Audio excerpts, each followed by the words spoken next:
بہت شکریہ شیخ احمد، پاکستان کے ریلوے منسٹر بھی ہیں، عوامی مسلم لیگ پارٹی کے سربراہ بھی ہیں، ہمیں ایکسپلین کر رہے تھے. شیخ صاحب اس میٹنگ میں شامل تھے جہاں پاکستان کے ملٹری چیف ہے، پاکستان کی انٹیلیجنس نے تمام سیاستدانوں کو اور طبقہ فکر کو بریف کیا. کوئک کامنٹ بریک سے پہلے میں جنرل اعجاز ایوان صاحب کا بھی لے لوں. جنرل صاحب، یہ جو خدشہ ہے بہت سے ذہنوں میں پایا جاتا ہے، کشمیریوں کے ذہنوں میں پایا جاتا ہے کہ پروویژنل سٹیٹس دینے سے در حقیقت بین الاقوامی طور پر ہماری پوزیشن کمزور ہوتی ہے اور ہندوستان کو یہ کہنے کا موقع ملے گا کہ جس طرح سے ہندوستان نے منصوبہ بندی کی ہے، انٹیگریشن کی ہے، یونین ٹیریٹریز کریٹ کی ہیں، ہم بھی اب اسی طرح سے کر رہے ہیں اور فرق کوئی رہا نہیں ہے. جنرل صاحب، very quick comment. Mohit, thank you.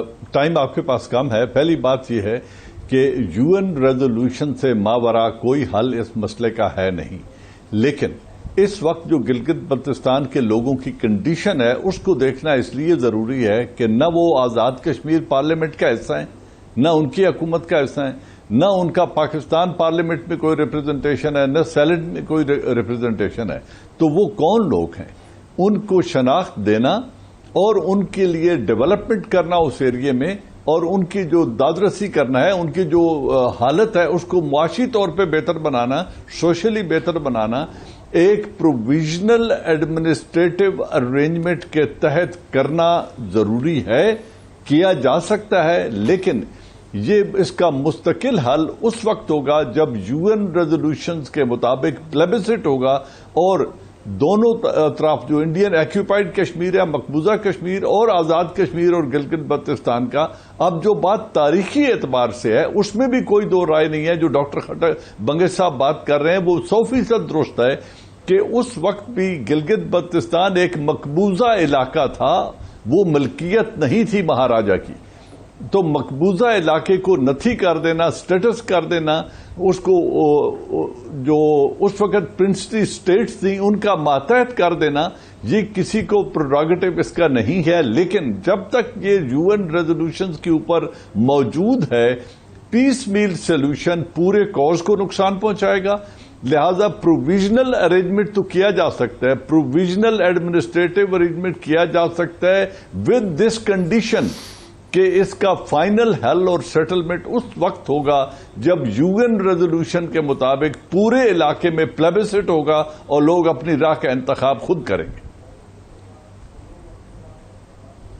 General صاحب میرے ساتھ رہیے. ناظرین، وقت ہے ایک بریک کا. بریک سے پہلے میں سم اپ کر دوں کہ مسئلہ خاصا پیچیدہ جو ہے وہ لگتا ہے، اور سوال یہ ہے کہ کیا کوئی ایسا نہیں ہو سکتا کہ پروونس کہے بغیر، پروویژنل پروونس کا سٹیٹس دیے بغیر، گلگت بلتستان کے لوگوں کے جو سیاسی، ایڈمنسٹریٹو، ریپرزنٹیشن اور مالی جو ان کے مسائل ہیں، کیونکہ لوگوں کو جابز چاہیے، لوگوں کو ہسپتال چاہیے، ڈسپینسریز چاہیے، سکولز چاہیے، ان کو ریڈی ڈسپینسیشن آف جسٹس چاہیے، ان کو ایکسیس چاہیے، ٹرانسپورٹ نیٹ ورک، لاجسٹکس چاہیے، ان کو کاغذ پہ لکھے ہوئے صرف قوانین جو ہیں یا حقوق ایسے لکھے ہوں، دنیا بھر کے قوانین میں لکھے جاتے ہیں، آئینوں میں لکھے جاتے ہیں، آئین میں، کانسٹیٹیوشن میں، وہ ہوتے نہیں ہیں. وہ تو ہندوستان کے آئین میں بھی بڑے چیزیں لکھی ہوئی ہیں مسلمانوں کے لیے اور جموں کشمیر کے لیے، لیکن ان کو ملی کبھی نہیں ہے.